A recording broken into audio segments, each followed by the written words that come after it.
Hey guys, welcome back to Warframe Unabridged. I'm your host Fen, and today we're going to be talking again about Zephyr. So in the previous video, it was basically just telling you that you need to empty your cup and stop listening to assholes.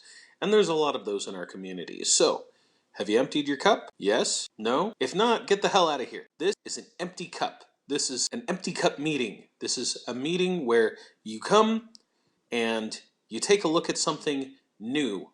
You're looking at a fresh perspective. You're not looking to just parrot everything that you've been hearing before, like most people tend to do when it comes to frames like Zephyr. Let's go ahead and jump into the first build. Alright, so with our first build, we are going to primarily focus on range using Overextended, Stretch, and Cunning Drift. We are also going with Fleeting Expertise.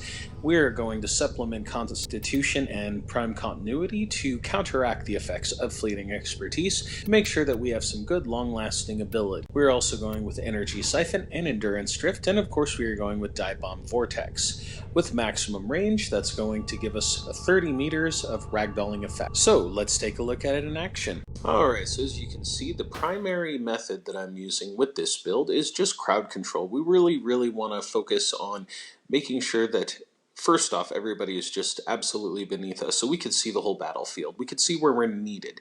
And it's a lot easier to stay airborne than a lot of people would have you believe when it comes to Zephyr. And with that in mind, just stay in the air, okay? Seriously, just stay in the air. And I know, she can't fly, but she can aim glide. She can wall latch for a very long time. She takes a lot longer to actually fall and get onto the ground. Even if you just jump backwards while shooting at enemies and do a really badass 1980s style action cliche trope, whatever you want, just stay in the damn air, okay? Just stay in the air. All you gotta do is stay in the air. Periodically do dive bombs, but just stay in the air for the most part. That's the main tactic. That is her main tactic, no matter which direction you look, no matter who you're playing against, no matter what the faction, no matter the scenario, no matter the build.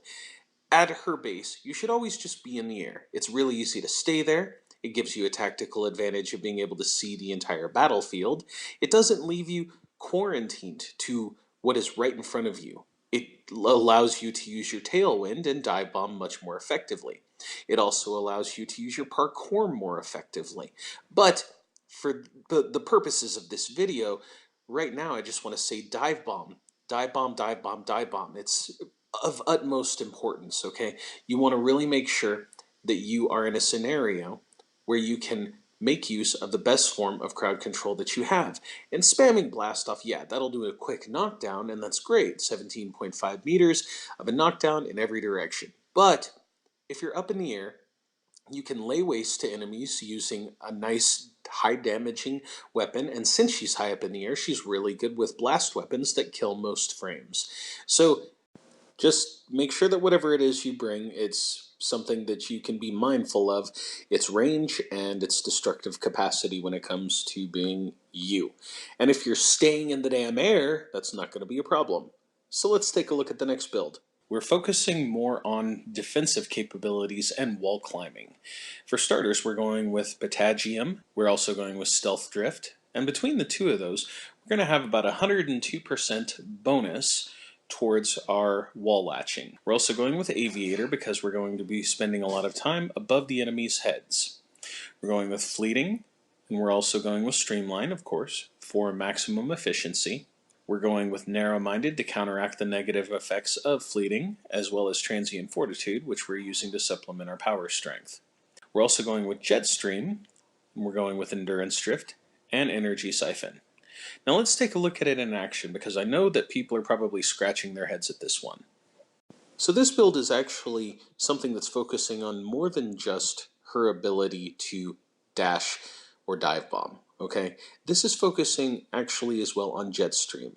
It is mobility whether you're on the ground, whether you're wall running, whether you are dashing around, or whatever.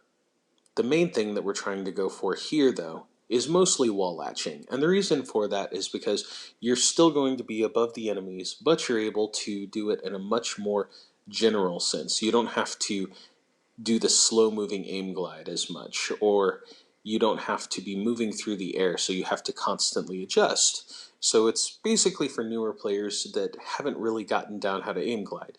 It's still the slow-moving camera, don't get me wrong, but at least you are remaining stationary. So just take yourself a good AoE weapon and see how far you can get. Personally, I love to use the Tsar or the Ogress or the Angstrom, any of those really high blast weapons. I actually don't like using the Tankor for this because the Tankor is a fairly inaccurate weapon and it's meant for more close-up usage, which is probably why it doesn't blow you up in the process. Now, we're also using Jetstream on this, as you saw, to amplify her ability to send those projectiles. So we're really going for this wall-mounted turret type of build. And it works. It works pretty well. I would say that it's not the best thing in the world. There might be weapons that might be better in her hands. I think that she might do very well using the Torrid, but just keep in mind that she's got access to very fast projectiles, so just see her as your resident carpet bomber. Alright, so in this final build that we're taking a look at, this is actually going to be a melee heavy build. Okay, now ever since the Telos Boltus came out, I've been wanting to try something like this because I wasn't sure exactly how far it would go, but I didn't feel like signing up on PC. So we're starting out with a very similar build. We're going with Potassium so that Aim Glide and Wall Latch lasts that much longer. We're also going with Stealth Drift. So we're going to have that enemy radar. We're also going to have more Aim Glide and Wall Latch, and that's going to actually give us 102%. But it's actually going to be more than that because we're using the Telos Boltus. That alone is going to put us at 122% Aim Glide and Wall Latch time. Because of that, we're going with Aviator and Agility Drift, which is going to give us an additional 6% chance to evade. But we're also going to be spending so much time in the air that we're going to be taking about 32% less incoming damage. And that's from the stuff that would have connected with us, despite the fact that we're moving, despite the fact that we are also using turbulence. So let's take a look at this in action. Now, because it's kind of an extreme build, we're actually going to go in a very extreme situation. And that is a low gravity nightmare mission. And in these, her power excels. Now, the way in which her power excels is her ability to just remain in the air for so freaking long during these nightmares. And honestly, you don't have much to worry about when you're in these missions because you have mods like Aviator that just cut your damage. And for the naysayers that think that they don't do much, you know, they're probably out there using Bane mods, defying their own logic. Anyway, back to my point. You can stay in the air so long in mission types like these. It just makes so much sense to bring her along. In fact, these magnetic orbs, they actually kind of give you an advantage. They're kind of hard to use, so if you don't want to use them, you could banish them using your operator's standard Void Blast. But if you want to use them to maybe pull you in a particular direction, you can do that, and you could just roll to keep going, and you don't really have to worry about having energy when you're in a mission type like this. So now, let's go ahead and move on to the actual melee portion. Okay, so I mentioned the Telos Boltus, and I'm sure some of you probably already saw where I was going with it, but this weapon is designed for this chick, okay? It helps her stay in the damn air. It helps her in so many ways it's ridiculous. Okay, first off, the first passive is a 20% chance, or a 20% duration to aim glide and wall latch. But seriously, who is going to be doing wall latches with a melee weapon in anything other than a spy? And that's great and all, but you're probably not going to want to fire yourself off like a cannon when there's a bunch of moving lasers around, but maybe that's just me. Or maybe you're playing as Limbo and it doesn't matter. So, when it comes to the Telos Boltus, obviously, she's going to benefit in every way possible from having that additional amount of aim glide available. But in addition to that, it's only going to be available while she's blocking. So you have all of these defenses. First off, you're in the air and you're moving, so it's harder for enemies to hit you. Second of all, you have Aviator and you have Agility Drift, so that's mitigating whatever makes it past Jetstream by 32%. And in addition to that, you're also blocking. So you are going to severely reduce the amount of damage that you are taking. Now let's take one step further. Okay, we're in a nightmare. We have the Telos Boltus. We've modded for all of Zephyr's possible aim glide capacity. And now we use the second passive of the Telos Boltis, and that is the shockwave that it sends out.